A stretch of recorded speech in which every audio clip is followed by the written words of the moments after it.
একটা মেয়ে বাপের বাড়ি ভক্ত হলেও সেখান থেকেও মুক্তি মেলে। কিন্তু যদি কোনো পুরুষ মা ভক্ত হয়, নিজের পরিবার ভক্ত হয়, সেই পরিবারের স্ত্রী অবহেলিত হয়, সেই পুরুষের সাথে 20 বছরের সংসার অতিবাহিত হলেও সেই নারীর সেখান থেকে মুক্তি মেলে না। সেই মেয়েটি না হতে পারে পরিবারের কারোর ভক্ত, সে জীবনে পায় না স্বামীর ভালোবাসাও। বিনা দোষে দোষী করে কিছু মানুষ আপনাকে ছেড়ে চলে যাবে। আপনি তার চলে যাওয়া দেখেও নিরুপায় হয়েই দাঁড়িয়ে থাকবেন। আপনি শুধুই ভাবতে থাকবেন। তাই যে আপনার জীবনে গুরুত্ব দেয় তাকেই আপনি গুরুত্ব দিন, তাকেই আপনি মূল্য দিন। আর যে দূরত্ব চাই তাকে চিরদিনের জন্যে মুক্ত করে দিন। ঠকে গেলে আফসোস করবেন না। ঠকে যাওয়ার জন্য ভালো মনের মানুষ হতে হয়, ভালো মনের অধিকারী হতে হয়, সৎ হতে হয়। আর ঠকানোর জন্য অমানুষ হলেই যথেষ্ট। টাকা দিয়ে সব কিছু কেনা যায় কিন্তু ভালোবাসা না। দূরবীন দিয়ে সব কিছু দেখা যায় কিন্তু হৃদয় না। হারিয়ে গেলে অনেক কিছুই পাওয়া যায় কিন্তু বিশ্বাস না। নিয়ন্ত্রণ হারিয়ে খাদে পড়ে গেছে আমার জীবনের ভালো সময়গুলো। কারণ আমি যে বেকার। কি আপনিও কি বেকার? তাহলে কারণে অনেক সময় জীবনের নানা পরিস্থিতি জীবনকে পুরা খাদেই ফেলে দেয়। জীবন এবং সময়কে নিয়ে অবহেলা করলে নিয়ন্ত্রণ হারিয়ে জীবন এবং সময় খাদে পড়ে যায়। বেকার এবং অর্থশূন্য মানুষকে, বেকার অর্থশূন্য নারী কিংবা পুরুষ সে যেই হোক, তাকে অনেকেই ভালোবাসে না, পছন্দ করে না। আবার মানুষটি যদি কাউকে ভালোবাসে সে ভালোবাসার গুরুত্ব হয় না। কারণ বেকারত্ব সত্যি অভিশাপ।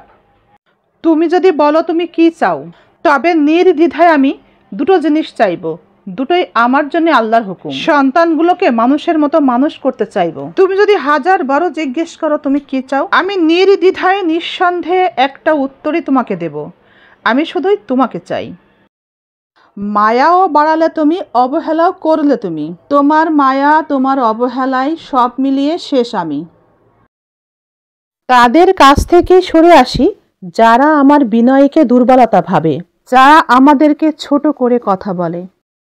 অনেক সময় আমাদের মনে হয় এই মানুষটির সাথে অথবা এই মানুষগুলোর সাথে সুসম্পর্ক বজায় রেখে চলি। যতই ঝুট ঝামেলা এড়িয়ে সম্মান রেখে চলার চেষ্টা করি না কেন, যে কম বোঝে তাকে হয়তোবা বোঝানো যায়, কিন্তু যে ভুল বোঝে তাকে কোনোভাবেই বোঝানো সম্ভব নয়। বরং বোঝাতে গিয়ে তার ভালোবাসা থেকে বঞ্চিত হতে হয়। সবাইকে সন্তুষ্ট করতে গেলে নিজের জীবনের সুখ হারাতে হয়, নিজের ব্যক্তিত্ব হারাতে হয়। আমাদের জেনে রাখা উচিত এই পৃথিবীতে সবাইকে আমরা খুশি করতে পারবো না। এই পৃথিবীর সবাইকে আমরা সন্তুষ্ট করতে পারবো না। এই পৃথিবীতে আমরা সবাইকে খুশি করতে আসিনি। তাই যারা খুশি হয়েছে তাদেরকে ধন্যবাদ, যারা খুশি হয়নি তাদেরকেও ধন্যবাদ। আজকাল স্বামী স্ত্রীর সম্পর্ক ভালো থাকে না, ডিভোর্স পর্যন্ত হয়ে যায় শুধু একটা কারণে।